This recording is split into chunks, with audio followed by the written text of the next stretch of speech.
Nous sommes soldats, combattants pour Christ. Pour Christ, au nom de Jésus, nous conquérons. Nous sommes vaillants, Vaillants, c'est de la parole. La parole au nom de Jésus, nous conquérons. Nous sommes vaillants, Vaillants, cités à dessein. à dessein au nom de Jésus, nous conquérons. Nous sommes vaillants, Vaillants, cités à dessein. à dessein au nom de Jésus, nous conquérons. Quels qu'ils soient les effets, Nous conquérons au nom de Jésus, nous conquérons. quels qu'ils soient les menaces, Nous conquérons au nom de Jésus, nous conquérons. quels qu'ils soient les mensonges, Nous conquérons au nom de Jésus, nous conquérons. quels qu'ils soient les nécessités,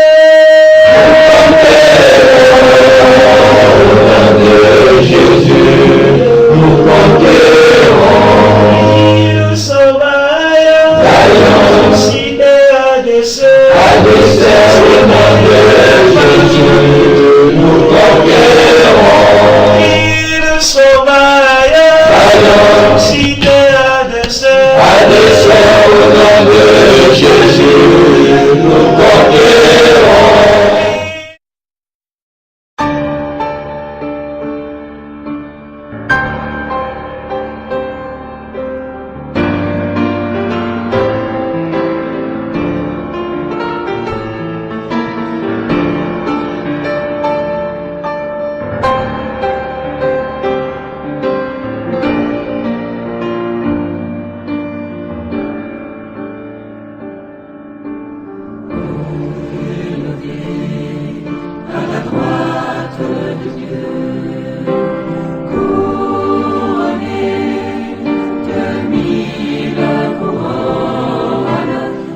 Le monde entier fait, et a toujours fait du mariage homosexuel une parade. Mais, que nous enseigne la parole de Dieu, la Sainte Bible sur ce sujet? Car la question aujourd'hui est de savoir quelle est la pensée du Créateur et non celle de la créature concernant ce péché, que les hommes veulent à tout prix convertir en style de vie normal et approuvé de tous. Laissons la Sainte Bible, la parole de Dieu, l'autorité suprême de Dieu sur terre, nous apporter la lumière de Dieu à ce sujet. Tu ne coucheras point avec un homme comme on couche avec une femme, c'est une abomination. Si un homme couche avec un homme comme on couche avec une femme, ils ont fait tous deux une chose abominable, ils seront punis de mort, leur sang retombera sur eux. Les deux anges arrivèrent à Sodome sur le soir, et Lot était assis à la porte de Sodome. Quand Lot les vit, il se leva pour aller au-devant d'eux, et se prosterna la face contre terre. Puis il dit, « Voici, mes seigneurs, entrez, je vous prie, dans la maison de votre serviteur, et passez-y la nuit. Lavez-vous les pieds, vous vous lèverez de bon matin, et vous poursuivrez votre route. » « Non, répondirent-ils, nous passerons la nuit dans la rue. » Mais Lot les pressa tellement qu'ils vinrent chez lui et entrèrent dans sa maison. Il leur donna un festin et fit cuire des pains sans levain, et ils mangèrent. Ils n'étaient pas encore couchés que les gens de la ville, les gens de Sodome, entourèrent la maison depuis les enfants jusqu'aux vieillards. Toute la population était accourue. Ils appelèrent Lot et lui dirent, « Où sont les hommes qui sont entrés chez toi cette nuit ? Fais-les sortir vers nous pour que nous les connaissions. » Lot sortit vers eux à l'entrée de la maison et ferma la porte derrière lui. Et il dit, « Mes frères, je vous prie, ne faites pas le mal. Voici, j'ai 2 filles qui n'ont point connu d'homme. Je vous les amènerai dehors et vous leur ferez ce qu'il vous plaira. Seulement, ne faites rien à ces hommes puisqu'ils sont venus à l'ombre de mon toit. » Ils dirent, « Retire-toi. » Ils dirent encore, « Celui-ci est venu comme étranger et il veut faire le juge. Eh bien, nous te ferons pire qu'à eux. » Et pressant Lot avec violence, ils s'avancèrent pour briser la porte. Les hommes étendirent la main, firent rentrer Lot vers eux dans la maison et fermèrent la porte. et ils frappèrent d'aveuglement les gens qui étaient à l'entrée de la maison, depuis le plus petit jusqu'au plus grand, de sorte qu'ils se donnèrent une peine inutile pour trouver la porte.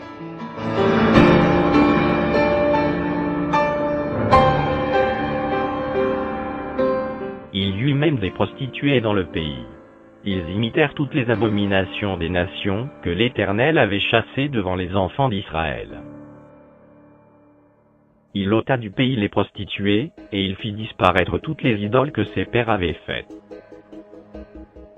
Le jugement de Dieu sur les générations précédentes et futures qui se sont livrées, et qui se livreront à ce péché d'homosexualité.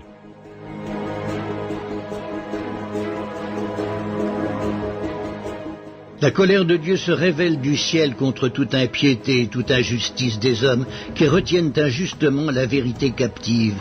Car ce qu'on peut connaître de Dieu est manifeste pour eux, Dieu le leur ayant fait connaître. En effet, les perfections invisibles de Dieu, sa puissance éternelle et sa divinité, se voient comme à l'œil depuis la création du monde, quand on les considère dans ses ouvrages. Ils sont donc inexcusables puisqu'ayant connu Dieu, ils ne l'ont point glorifié comme Dieu et ne lui ont point rendu grâce.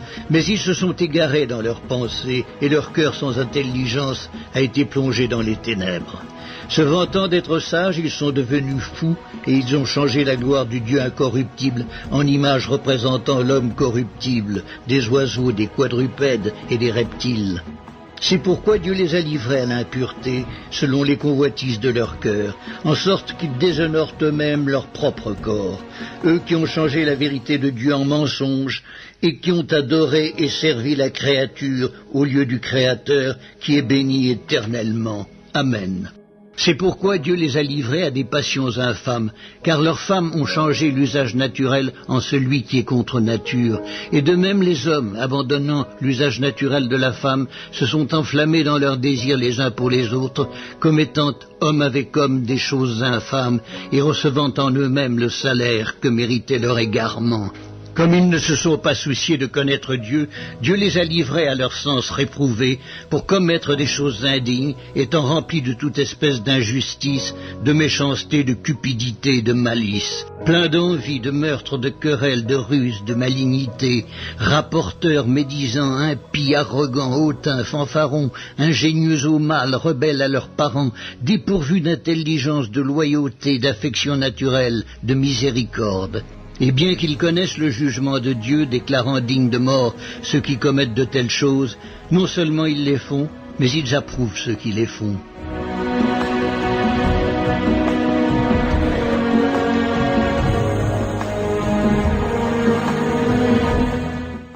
S'il a condamné à la destruction et réduit en cendres les villes de Sodome et de Gomorrhe, les donnant comme exemple aux impies à venir, et s'il a délivré le juste Lot, profondément attristé de la conduite de ces hommes sans frein dans leur dissolution, car ce juste, qui habitait au milieu d'eux, tourmentait journellement son âme, juste, à cause de ce qu'il voyait et entendait de leur œuvre criminelle. Le Seigneur s'est délivré de l'épreuve, les hommes pieux, et réservé les injustes pour être punis au jour du jugement. Que Sodome et Gomorrhe, et les villes voisines, qui se livrèrent comme eux, à l'impudicité, et à des vices contre nature, sont donnés en exemple, subissant la peine d'un feu éternel. Ce qui arrivera du temps de Lot, arrivera pareillement. Les hommes mangeaient, buvaient, achetaient, vendaient, plantaient, bâtissaient. Mais le jour où Lot sortit de Sodome, une pluie de feu et de soufre tomba du ciel et les fit tous périr. Il en sera de même le jour où le Fils de l'homme paraîtra. Mais, eux, semblables à des brutes qui s'abandonnent à leur penchant naturel, et qui sont nés pour être prises et détruites, ils parlent d'une manière injurieuse de ce qu'ils ignorent, et ils périront par leur propre corruption, recevant ainsi le salaire de leur iniquité. Ils trouvent leur délice à se livrer au plaisir en plein jour, hommes tarés et souillés. Ils se délectent dans leur tromperie, en faisant bonne chère avec vous.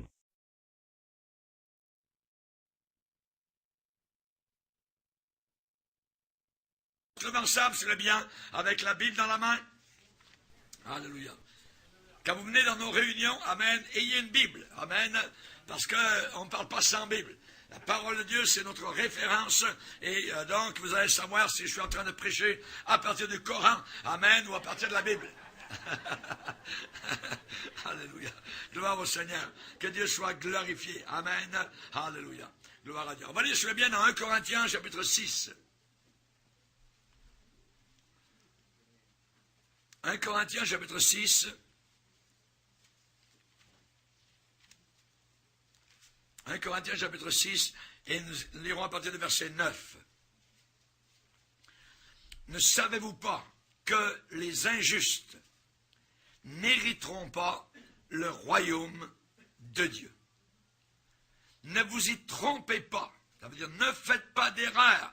Ne faites pas de mauvais calculs. Ne vous y trompez pas. Ni les impudiques. On parle d'impudicité sexuelle. Ni les idolâtres. Ni les adultères. Ni les efféminés. On a les homosexuels. Ni les infâmes. Ni les voleurs. Ni les cupides. Ni les ivrognes. Ni les outrageux. Ni les ravisseurs n'hériteront le royaume de Dieu. Et c'est là ce que vous étiez, quelques-uns de vous. Mais vous avez été lavés, mais vous avez été sanctifiés, mais vous avez été justifiés au nom du Seigneur Jésus-Christ et par l'Esprit de notre Dieu. Amen et Amen. Seigneur, te bénissons pour ta parole, bénis-la à nos cœurs, au nom de Jésus, amen et amen. On peut s'asseoir, frères et sœurs. Alléluia. Nous sommes rendus à la deuxième partie, donc particulièrement de cette conférence concernant donc l'homosexualité, péché ou fierté. Pour revenir un petit peu, pour se mettre dans le contexte, Jésus a dit que ça serait comme du temps de Lot, à la fin des temps. Quand il reviendrait, ça serait exactement les conditions morales, seraient comme Lot qui vivait à Sodome et à Gomorrhe. Jésus a dit ce qui arriva du temps, à l'époque de Lot, arrivera pareillement. Donc, nous le voyons arriver de façon identique, pareillement. Il en sera de même le jour où le Fils de l'homme paraîtra. Donc, nous sommes clairs à ce sujet-là. Dernièrement, nous devons faire attention particulièrement à ceux qui se disent chrétiens. Il y a beaucoup d'hommes qui se disent chrétiens, pasteurs, écrivains, théologiens. Je me rappelle quand j'étais en mission dernièrement à Goma, il y avait des gens qui m'ont approché et qui étaient particulièrement à l'université en théologie à Goma. Et là, il y avait un théologien allemand, qui était venu d'Allemagne pour leur enseigner que l'homosexualité était acceptée du Seigneur. Et il m'a demandé, qu'est-ce que vous en pensez, pasteur Bourget? Évidemment, j'ai donné l'heure juste de la parole de Dieu, mais c'est pour vous dire que des hommes de Dieu, des théologiens aujourd'hui, donc, enseignent, ce sont des ouvriers de Satan déguisés en apôtres de Christ qui rentrent dans les milieux théologiques, les écoles bibliques, les collèges bibliques, les séminaires, ainsi de suite, pour véhiculer, évidemment, donc, ce mensonge. Il y en a un qui s'appelle Brian McLaren. Brian McLaren, donc, qui fait partie de ce qu'on appelle le mouvement de l'Église émergente, apostate et pasteur. Et donc, lui, il a montré ce qu'il pensait de l'homosexualité dans son église aux États-Unis en mariant son propre fils à un autre garçon. Il a montré cela devant tout le monde. N'oublions pas, Jésus a dit, le ciel et la terre passeront, mes paroles ne passeront pas. Aujourd'hui, dans le monde, c'est qui, je dirais, n'aura pas son député homosexuel, son ministre homosexuel, son maire homosexuel. On a cela, voyez, on a l'expression le droit à la différence. Vous entendez cela régulièrement. Le droit à la différence. Maintenant, l'enfant peut avoir deux papas et l'enfant peut avoir deux mamans lesbiennes, voyez. Et on sait qu'on a vu, j'ai montré dans cette église, dans une école ici de la province, donc, où il y a dans un couloir, il y avait un grand poster avec donc exactement cela, un enfant, un visage d'enfant, j'ai deux papas, et de l'autre côté, un autre poster avec un autre enfant, donc gentil, j'ai deux mamans. Voyez, cela commence donc directement, je dirais, à partir de l'école et même dans les CPE, donc, où on a commencé à véhiculer de la littérature, donc, des dessins pour enfants, donc, en très bas âge, pour déjà là, donc, leur montrer que l'homosexualité est quelque chose de normal. Alors évidemment, ce droit à différence, évidemment, c'est pour eux une différence. Ils veulent avoir ce droit donc de se démontrer comme homosexuels ou lesbiennes et être acceptés. Et c'est ainsi que les choses sont présentées, ce fameux droit à la différence qui est mis de l'avant. Ma Bible me dit que comme ils n'ont pas reçu l'amour de la vérité pour être sauvés, Dieu lui-même leur envoie une puissance d'égarement pour qu'ils croient au mensonge. Donc c'est très bien de croire à la vérité, c'est ce que vous faites. Mais les gens dans le monde croient au mensonge. Un athée croit. Il croit à un mensonge.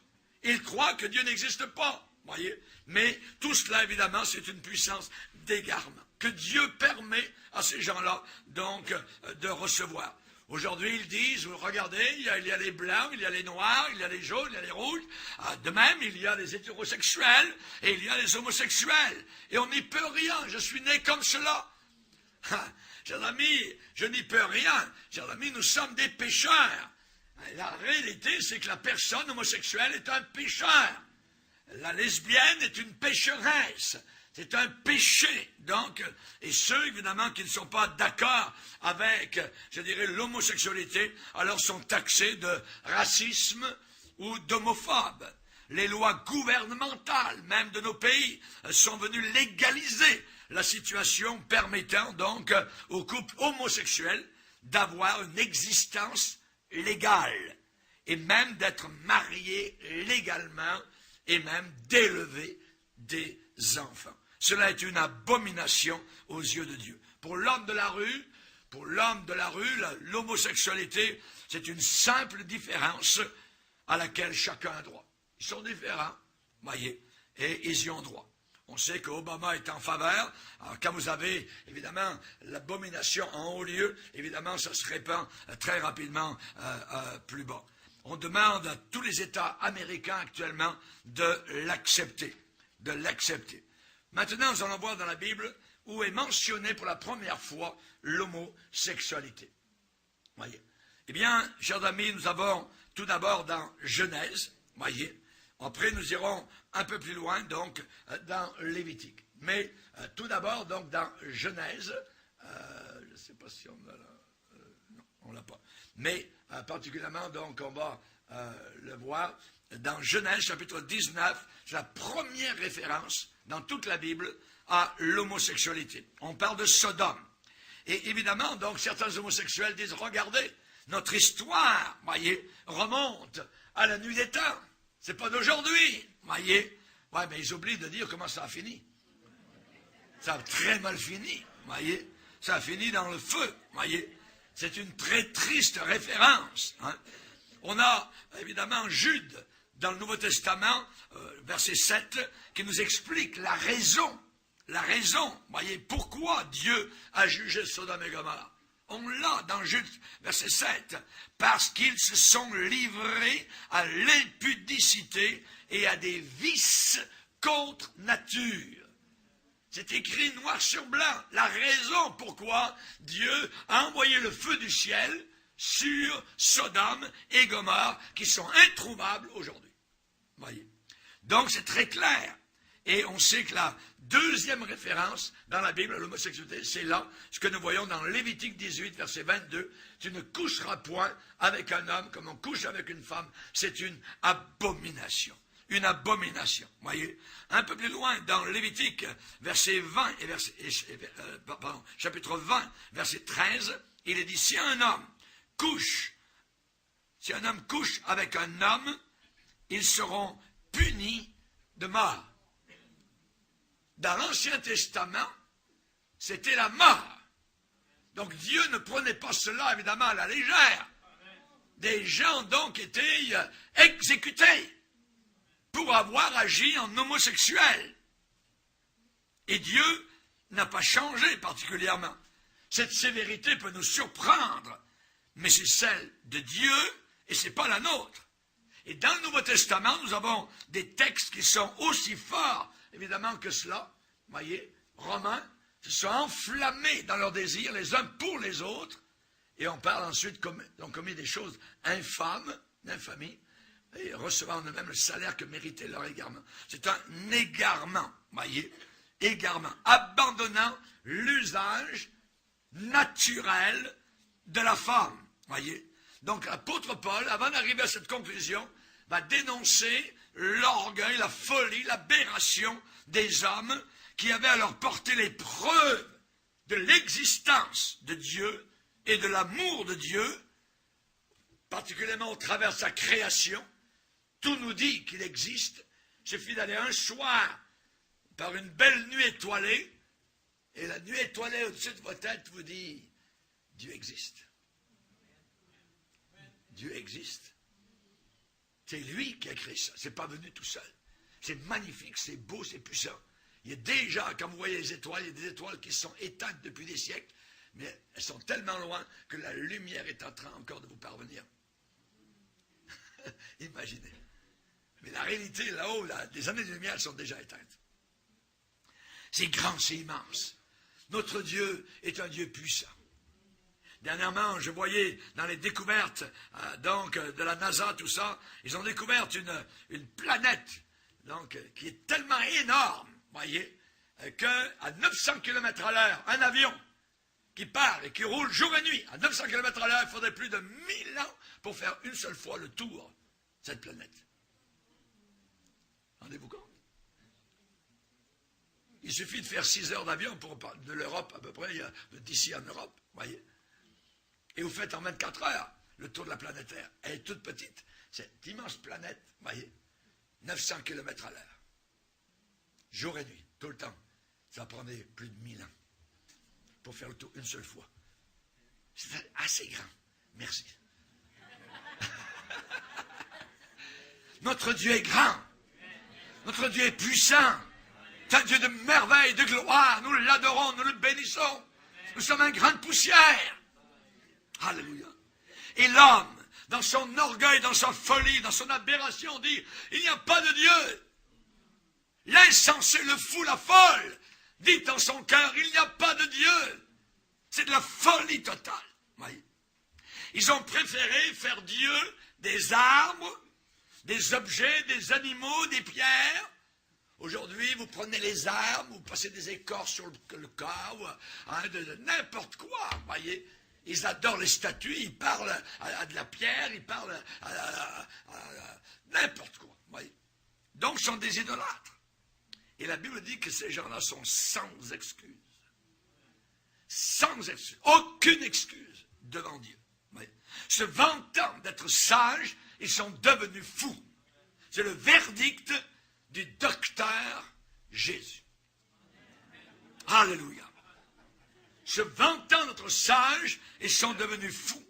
Un jugement s'est abattu à ce moment-là sur eux. Quel jugement, pasteur? En quoi ce jugement consiste-t-il?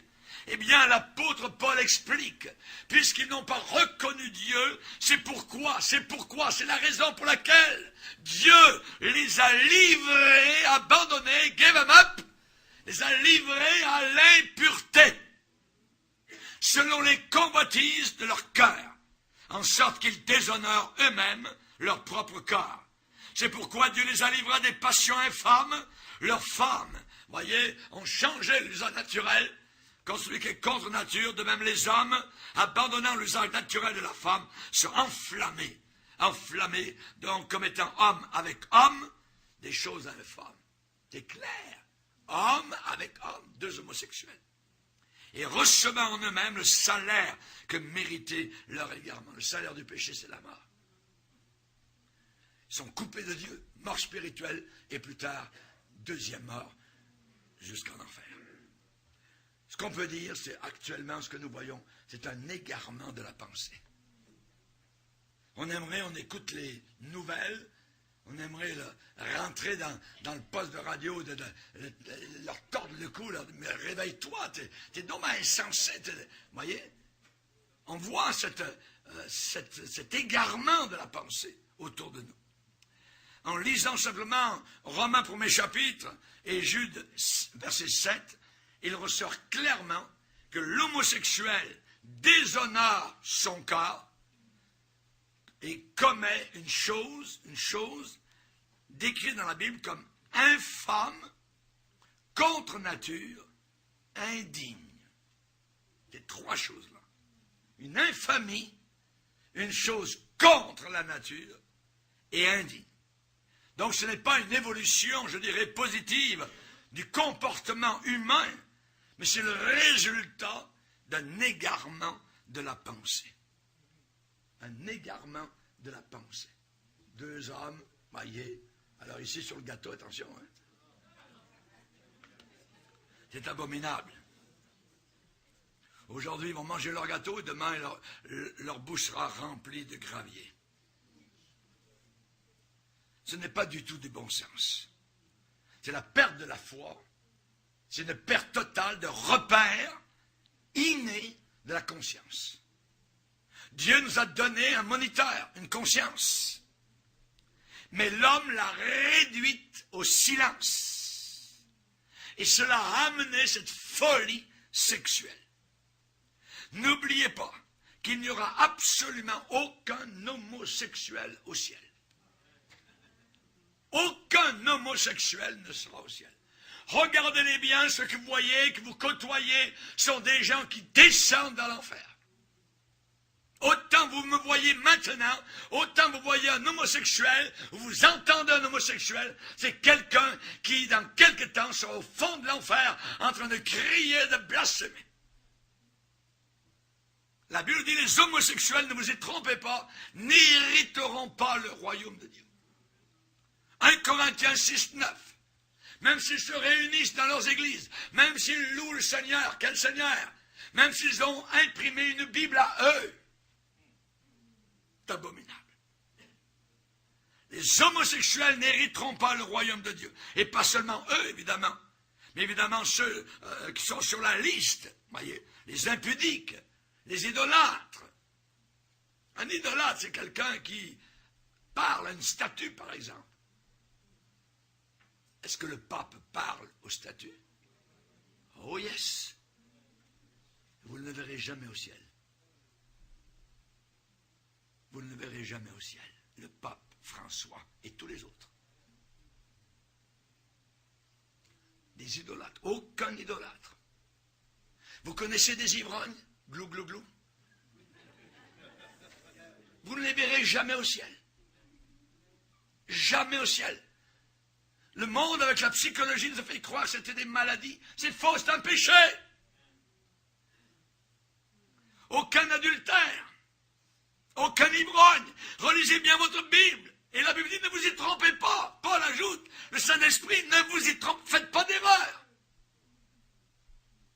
Le Nouveau Testament n'est pas plus tendre que l'Ancien Testament. Pour ceux qui pratiquent l'homosexualité. L'Ancien Testament les lapidait, le Nouveau Testament, et pire encore, leur promet l'enfer. Privés d'entrer dans le royaume de Dieu. Voilà une abomination.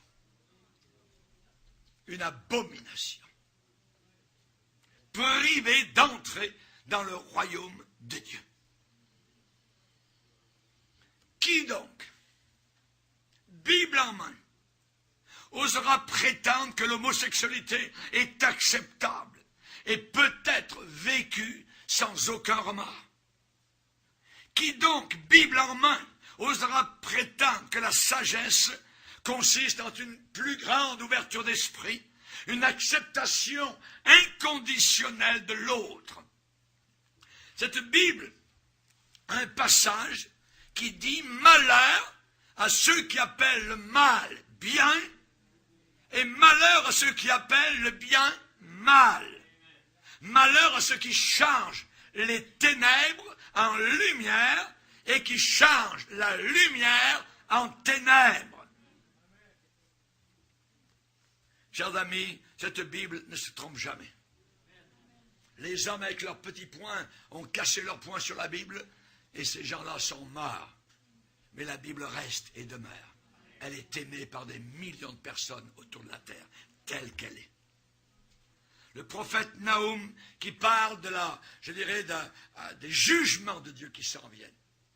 Nahum parle d'Israël qui s'est détourné de Dieu, des jugements qu'elle est tombée, a pris Ninive comme exemple, une ville majestueuse, formidable, commerciale, riche, qui ne pouvait jamais tomber. Et Nahum dit, à cause de ton péché, eh bien tu vas tomber.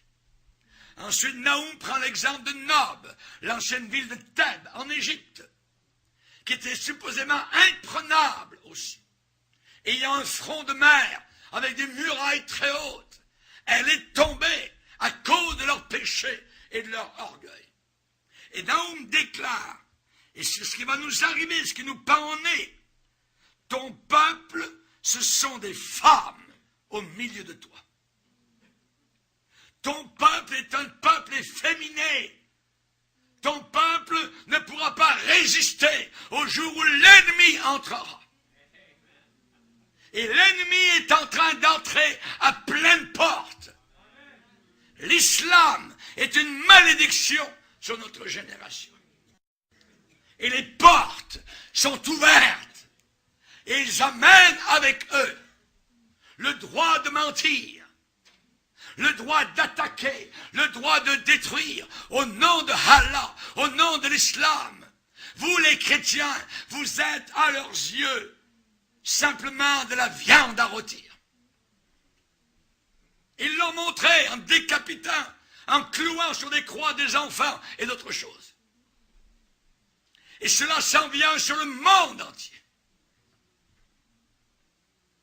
Au milieu de toi, ton peuple, ce sont des femmes.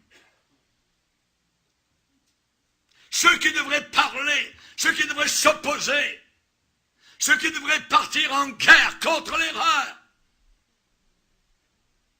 ne le font pas, ne parlent pas. Pouvons-nous accepter ce que Dieu n'accepte pas?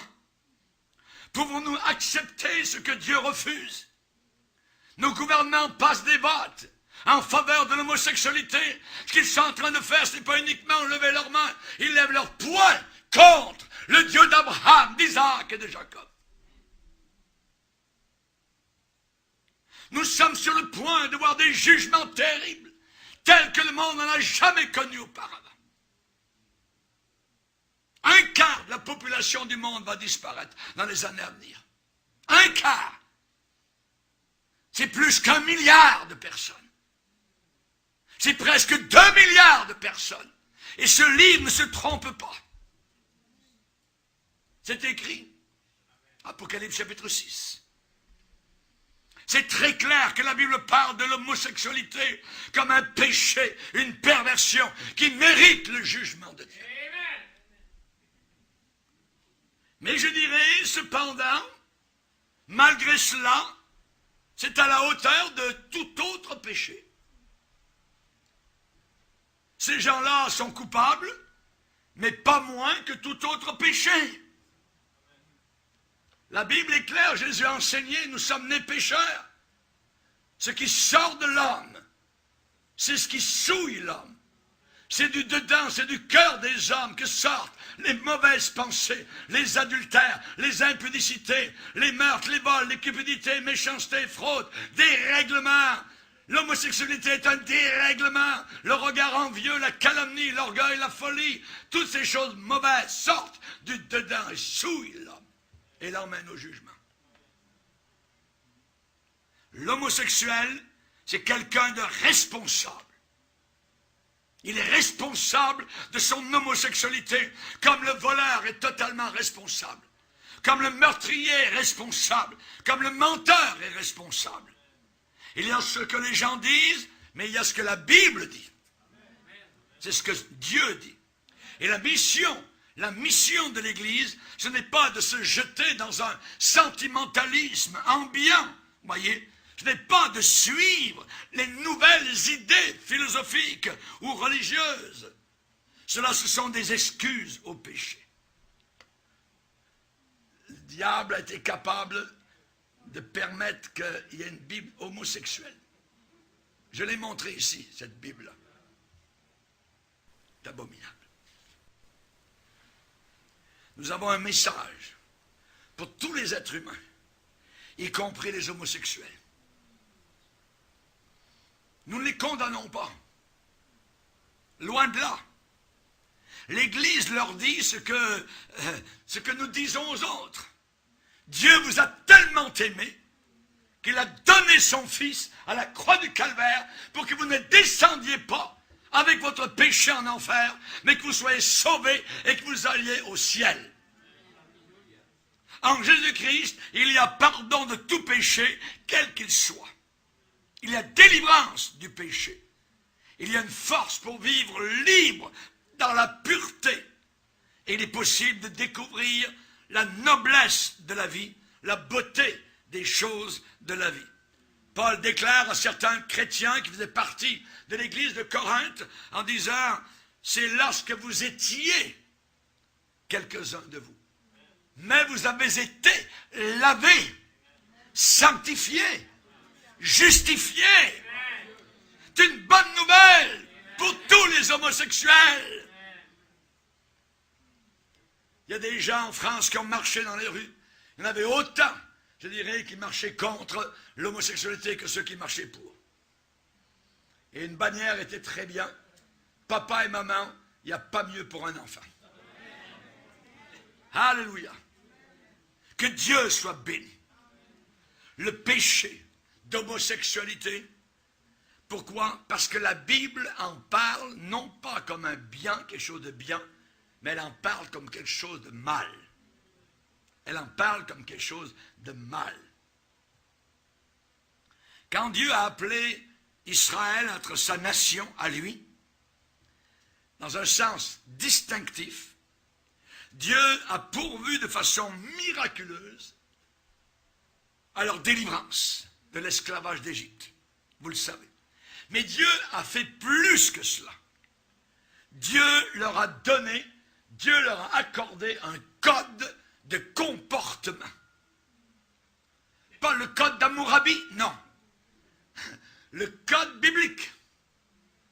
Un code de comportement par lequel son peuple devait être guidé, dirigé dans tous les aspects de leur conduite. Et parmi les lois que Dieu leur a données, faisant référence à la moralité, Dieu leur a donné des règles, des indications de comportement par rapport à l'homosexualité. Parce que les nations qui étaient autour de eux, soit en Égypte, soit Canaan, où ils allaient, il y avait des homosexuels. En Égypte, d'où ils sortaient, et à Canaan, où ils allaient. Ça existait déjà à cette époque-là. Et Dieu a donné ce code en disant, tu ne coucheras pas avec un homme comme on couche avec une femme. C'est une abomination. La parole de Dieu, c'est notre code de conduite. Notre code de conduite. On marche avec ce livre. Des milliers de nos frères et sœurs, dans les siècles passés, sont morts à cause de ce livre. Pour ce livre. Parce qu'ils n'ont pas voulu renier la parole du Seigneur. Tu ne coucheras pas avec un homme comme on couche avec une femme. C'est une abomination. Ce n'est pas une vertu. La Bible dit, celui qui me rejette et ne reçoit pas mes paroles à son juge. La parole que j'ai annoncée, c'est elle qui le jugera au dernier jour. Au dernier jour. Et là, évidemment, nous avons un commandement dans Lévitique 20, verset 13. Si un homme couche avec un homme comme on couche avec une femme, ils ont fait tous les deux une chose abominable et ils seront certainement mis à mort. Leur sang retombera sur eux. Ce commandement a été renforcé, je dirais, comme du béton armé, avec une punition sévère si on le viole, comme conséquence de peine de mort. Tu veux coucher avec un bon homme? Tu veux coucher avec une bonne femme? Si tu es une femme, alors tu vas mourir. Cette prohibition, cette interdiction, cette défense est rappelée, indiquée, réitérée dans d'autres parties donc de la Bible. Mais les gens aujourd'hui lèvent le poing contre Dieu. Ils lèvent le poing contre Dieu. Ils déshonorent leur propre corps. Ils changent la vérité de Dieu en mensonge. Ont changé la vérité de Dieu en mensonge. Voyez, nous le voyons. Et changent aujourd'hui l'usage naturel, selon la nature des choses, l'usage naturel du sexe en celui qui est contre nature. Ils sont remplis donc de toute espèce d'injustice, de méchanceté, cupidité, malice, ainsi de suite. Nous avons cela dans la parole de Dieu. À l'époque de Paul à Corinthe, il y avait une ville, cette ville était immorale au plus haut point. Elle était reconnue, Corinthe, pour l'immoralité qui y régnait. C'était un centre de commerce, c'était un croisement des grandes routes du monde antique, un carrefour dans la Méditerranée. Et on sait que Socrate, je ne sais pas si vous avez entendu parler de Socrate, c'est un homosexuel. Platon aussi, un homosexuel. C'était des philosophes, des grands philosophes du monde grec. Corinthe était un centre de vice et d'immoralité. Et puisque l'église de Jésus-Christ était établie dans cette ville, imaginez, rendez-vous compte l'ambiance. Donc il était important que les chrétiens comprennent bien comment Dieu percevait l'immoralité dans tous les sens. Oui. Ne savez-vous pas que les injustes n'hériteront pas le royaume de Dieu? Ne vous y trompez pas. Aucun impudique, aucun homosexuel, aucun ivrogne n'entrera dans le royaume de Dieu. Il n'y a pas de nouveaux péchés, il n'y a que de nouveaux pécheurs. Paul parle des efféminés. Ça se rapporte aux homosexuels, aux travestis, ceux qui ont été opérés pour changer de sexe, des infâmes. Les infâmes, en anglais, dans la version King James, c'est les abuseurs d'eux-mêmes avec les hommes. On appelle ça des sodomites, des infâmes. Efféminés, infâmes, ce sont deux expressions qui parlent à la fois de partenaires actifs et passifs dans les relations homosexuelles entre hommes. Les efféminés et les infâmes. Il y a ceux qui font l'homme et ceux qui font la femme. Ne vous y trompez pas. Efféminés et infâmes.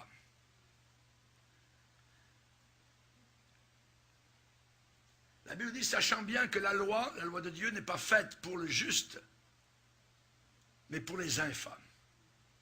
Pour les infâmes, les homosexuels. Ces gens sont identifiés comme étant impies par rapport au contraire, c'est-à-dire les justes. Le juste, la loi n'est pas faite pour le juste, mais pour les infâmes. C'est le contraire au juste. Nous sommes des justes, nous avons été justifiés par le Seigneur. Les Écritures, la parole de Dieu identifie constamment l'homosexualité comme étant un mal, quelque chose qui contrevient à la parole de Dieu. C'est un péché parce qu'elle vient sous le jugement de Dieu. Les homosexuels étaient là présents à Sodome et Gomorrhe. Et la Bible parle dans Genèse 19 que les homosexuels de Sodome étaient tellement dépravés qu'ils ont menacé d'abuser ceux qui visitaient leur ville, des voyageurs. Et ce soir-là, c'était deux anges. Imaginez. Ils ont frappé à la porte de Lot à Sodome. Et le rapport historique nous dit qu'ils étaient tellement violents qu'ils ont essayé de briser, de casser la porte de la maison de Lot, à l'intérieur de laquelle Lot avait reçu ses visiteurs invités. Et uniquement l'intervention de Dieu a épargné Lot et sa famille de leurs intentions très mauvaises. Ces gens-là ont dit particulièrement, fais-les sortir vers nous pour que nous les connaissions. Le mot connaître, ça veut dire dans la Bible avoir des relations sexuelles avec ces deux anges. Voyez, les deux anges arrivèrent à Sodome sur le soir. Lot était assis à la porte de Sodome. Quand Lot les vit, il se leva pour aller devant eux, se prosternant la face contre terre. n'était pas encore couché, les gens de la ville, les gens de Sodome entourèrent la maison. Depuis les enfants jusqu'aux vieillards. Ce qui veut dire que les enfants étaient corrompus, homosexuels, et les vieillards étaient homosexuels aussi. Toute la population était accourue. Ils appelèrent Lot et lui dirent, où sont les hommes qui sont entrés chez toi cette nuit? Fais-les sortir vers nous pour que nous les connaissions. On veut abuser d'eux. Certainement que ces hommes ont été remarqués lorsqu'ils sont entrés dans Sodome et Gomorrhe, des hommes puissants, visages rayonnants, d'une beauté extraordinaire, sont entrés chez Lot, tout de suite.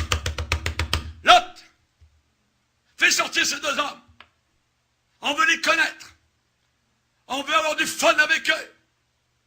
C'était tous des homosexuels, depuis les enfants jusqu'aux vieillards. Ces gens étaient si dépravés, si débauchés, si vicieux, qu'il était nécessaire que Dieu les détruise. Que Dieu les brûle. Il est dit, le soleil se levait alors que l'Éternel fit pleuvoir du ciel du feu et du soufre. Sévérité du jugement de Dieu sur ces villes a été d'une telle intensité qu'il y ait l'illustration, l'exemple du jugement de Dieu sur ce péché particulier. Pierre en parle, l'apôtre, Jude en parle. Il n'y aura aucun homosexuel au ciel. Lot est sorti vers eux, l'entrée de la maison, fermant la porte derrière lui. Mes frères, il appelle mes frères, je vous en prie, ne faites pas le mal. J'ai 2 filles qui n'ont pas connu d'homme, je vous les amènerai dehors, vous leur ferez ce qui vous plaira. Il ne voulait pas les filles, il voulait les hommes. Seulement ne faites rien à ces hommes, puisqu'ils sont venus à l'ombre de mon toit. Rendez-vous compte, la perversité. Il lui dit, retire-toi. Il dira encore, celui-ci est venu comme étranger dans notre pays, il veut faire le juge. Eh bien, ils te feront pique à eux. Et pressant Lot avec violence, ils s'avancèrent pour briser la porte. Et les hommes, les anges qui étaient à l'intérieur, étendirent la main, firent rentrer Lot vers eux dans la maison et fermèrent la porte. Il est dit qu'ils ont cherché la porte. Les anges les ont aveuglés, il n'y avait plus de porte. Ils ne savaient plus où ils étaient. Ils étaient aveugles. Ils étaient aveugles. Amen. Ils frappèrent d'aveuglement les gens qui étaient à l'entrée de la maison, depuis le plus petit jusqu'au plus grand, de sorte qu'ils se donnèrent une peine inutile pour trouver la porte. Il n'y a plus de porte. Aveugle.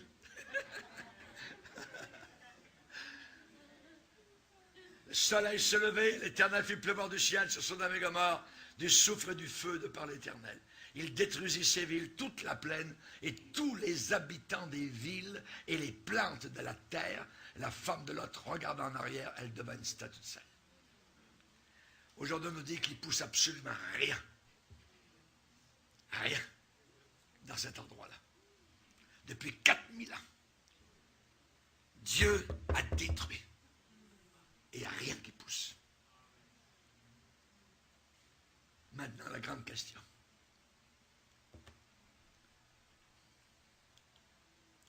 Les homosexuels peuvent-ils être sauvés?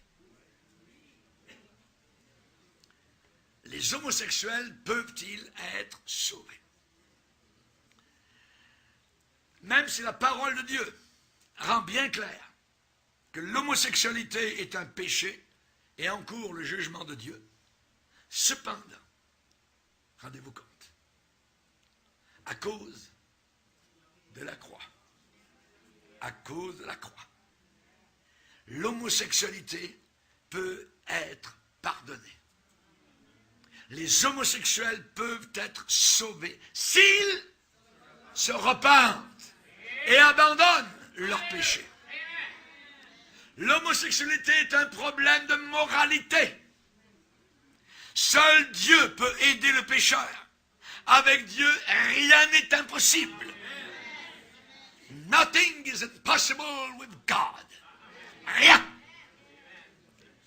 Dans l'église de Corinthe, il y avait d'anciens homosexuels et ils ont été délivrés de la puissance du péché par la grâce de Dieu et le sang de Jésus. Alléluia.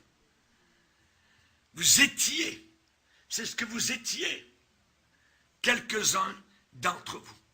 C'est au temps, je dirais, grammatical du passé. Vous étiez. Il ne l'était plus maintenant. Le péché avait été pardonné, abandonné, la corde était cassée, la corde du vice était maintenant totalement, je dirais, finie.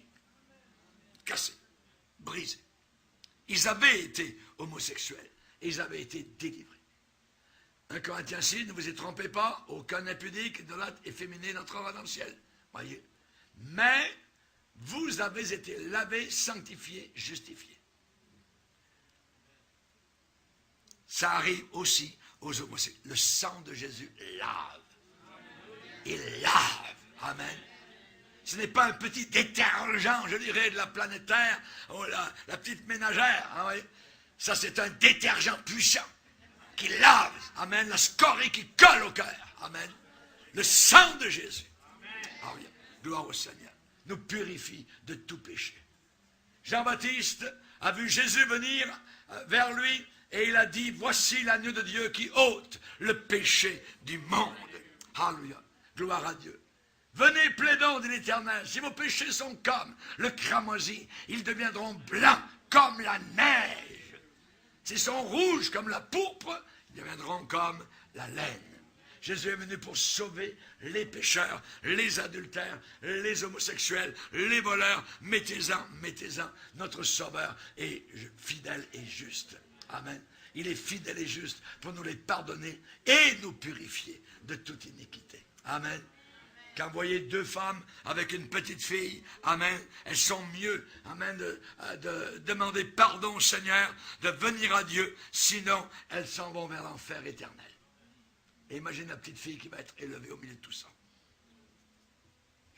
Lorsqu'on parle de Manassé dans la parole de Dieu, on parle de quelqu'un qui avait fait les pires coups.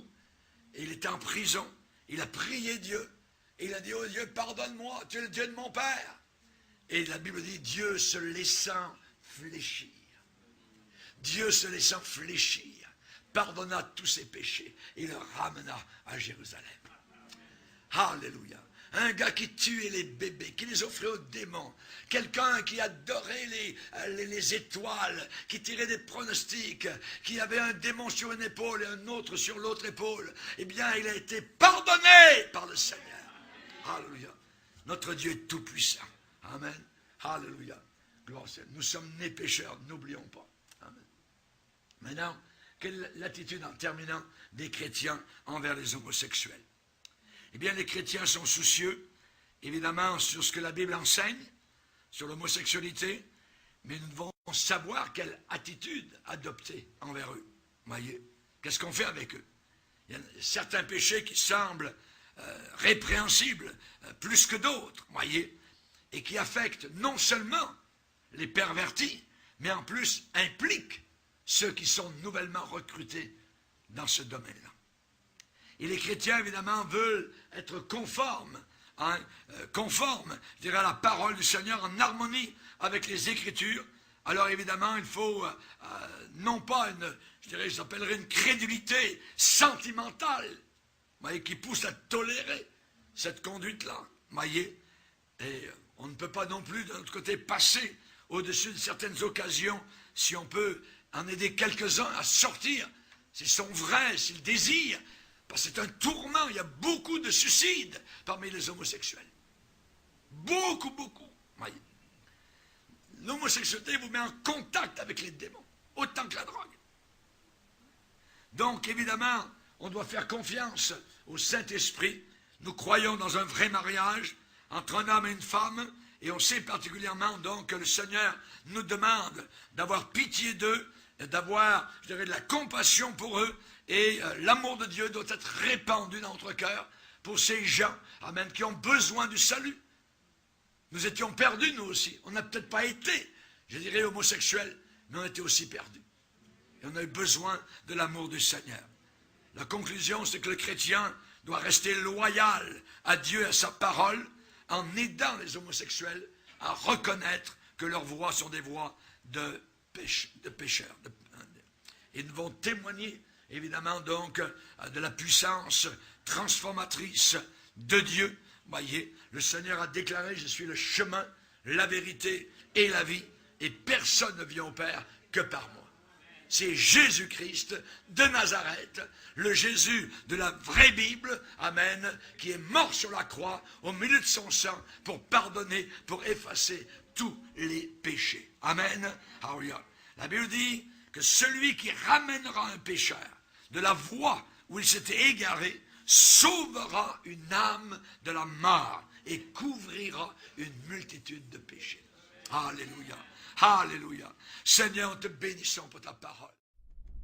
Quelle est la volonté de l'Éternel Dieu créateur, notre Seigneur et grand Dieu incarné Jésus-Christ, dans tout ceci, depuis le commencement? La seule et unique réponse immuable, invariable, certaine et éternelle, que nous donne la parole de Dieu, la Sainte Bible, est un homme pour une femme, dans le mariage. Ceci est la position éternelle de notre Créateur Jésus-Christ. À prendre ou à laisser. L'Éternel Dieu dit, « Il n'est pas bon que l'homme soit seul, je lui ferai une aide, semblable à lui. » L'Éternel Dieu forma de la terre tous les animaux des champs et tous les oiseaux du ciel, et il les fit venir vers l'homme pour voir comment il les appellerait, et afin que tout être vivant portât le nom que lui donnerait l'homme. Et l'homme donna des noms à tout le bétail, aux oiseaux du ciel et à tous les animaux des champs. Mais pour l'homme, il ne trouva point d'aide semblable à lui. Alors l'Éternel Dieu fit tomber un profond sommeil sur l'homme qui s'endormit. Il prit une de ses côtes et referma la chair à sa place. L'Éternel Dieu forma une femme de la côte qu'il avait prise de l'homme, et il l'amena vers l'homme. Et l'homme dit, « Voici cette fois celle qui est os de mes os et chair de ma chair. On l'appellera femme, parce qu'elle a été prise de l'homme. C'est pourquoi l'homme quittera son père et sa mère, et s'attachera à sa femme, et ils deviendront une seule chair. »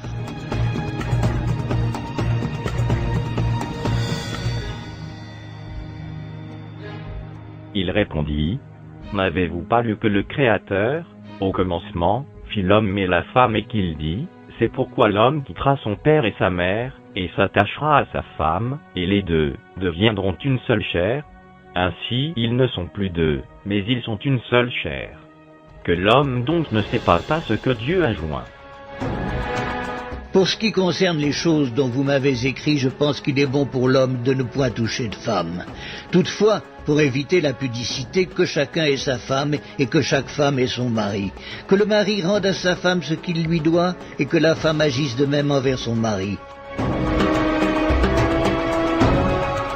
Je suis venu comme une lumière dans le monde, afin que quiconque croit en moi ne demeure pas dans les ténèbres. Si quelqu'un entend mes paroles et ne les garde point, ce n'est pas moi qui le juge, car je suis venu non pour juger le monde, mais pour sauver le monde. Celui qui me rejette et qui ne reçoit pas mes paroles a son juge. La parole que j'ai annoncée, c'est elle qui le jugera au dernier jour. Car je n'ai point parlé de moi-même, mais le Père qui m'a envoyé m'a prescrit lui-même ce que je dois dire et annoncer. Et je sais que son commandement est la vie éternelle. C'est pourquoi les choses que je dis, je les dis comme le Père me les a dites.